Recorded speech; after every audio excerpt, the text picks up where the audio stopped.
अखिलेश यादव को अपना प्रतिनिधि और लालजी पांडे को अपना सह प्रतिनिधि आप सबकी अनुशंसा पर हम नियुक्त करते हैं।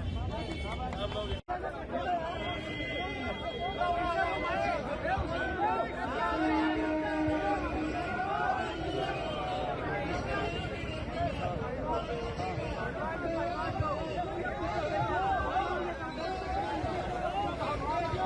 पोस्टर वार चल रहा है। लखनऊ में ये हुआ कि जो समाजवाद है वही सनातन है, लेकिन वहीं अयोध्या में कल देखा गया पोस्टर, उसमें लिखा गया कि दिल में बाबर और मुंह में राम, जिसमें अखिलेश यादव और रामगोपाल यादव, शिवपाल यादव, इन लोगों की फोटो लगी थी। तो इसको कैसे देखते हैं? भाई ये तो पोस्टर वार है, हमारा इससे कोई लेना देना नहीं है। हमारा लेना देना ये है, हमने अपना थर्मामीटर लगाया हुआ है। हमारे थर्मामीटर में ये देखा जाएगा कि गाय के प्रति किसके मन में सच्ची भावना है। जिसके मन में सच्ची भावना होगी वो हमारे पास रहेगा, और जिसमें नहीं होगी उससे हम लोग तगड़ी लड़ाई करेंगे और उसको परास्त करेंगे। तो पशु बीमा के लिए योगी सरकार ने वो 85% जो है वो प्रीमियम का पैसा देने की बात की है, और 15% जो है वो लाभार्थी देगा, पशुओं का बीमा होगा।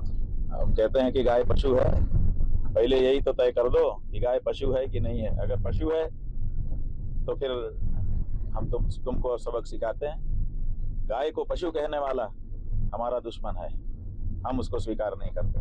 तो तुम जो है पशु क्यों कह रहे हो?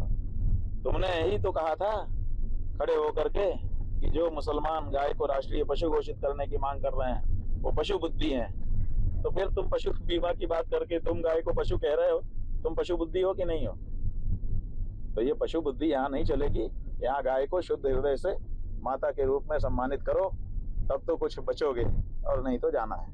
महाराज जी, आखिरी सवाल है कि सुप्रीम कोर्ट ने एक प्रस्ताव रखा जिससे 500 वर्षों के बाद राम मंदिर बना, वो काशी मथुरा और संभल में जो जामा मस्जिद, वो वहाँ को लेकर के ये कहा कि लोक अदालत में उस मामले को रखा गया, एक प्रस्ताव रखा गया कि मामला सुलह समझौता से बातचीत हो। हालांकि दोनों पक्षों ने इनकार कर दिया। तो इसको आप कैसे देखते हैं? ऐसा है कि दोनों पक्ष कौन है? ये जो स्थान है, काशी हो चाहे मथुरा हो और चाहे संभल ही क्यों ना हो, ये किसी व्यक्ति के मुद्दे नहीं हैं, ये समाज के मुद्दे हैं। इसलिए समाज में सबने इनकार नहीं कर दिया है। बातचीत के लिए सुप्रीम कोर्ट ने बिल्कुल सही कहा है, और मुद्दों का हल तो बातचीत से ही होगा। इसलिए हम लोग इसको स्वीकार करते हैं और हम बातचीत के लिए तैयार हैं। लेकिन हिंदू पहले भी हम लोगों ने बातचीत से ही मुद्दे सुलझाए, लेकिन हिंदू पक्ष भी इनकार कर गया। कहाँ है हिंदू पक्ष? हम हिंदू पक्ष नहीं है, हम हिंदू पक्ष नहीं है, हम गैर हिंदू हैं तुम्हारी नजर में। हम भी तो हिंदू हैं, और हम कह रहे हैं कि हम बातचीत के लिए तैयार हैं। बिल्कुल बातचीत की जाएगी, और असली फैसला बातचीत से ही होता है। और राम मंदिर का भी फैसला कोर्ट से नहीं हुआ है, बातचीत से हुआ है।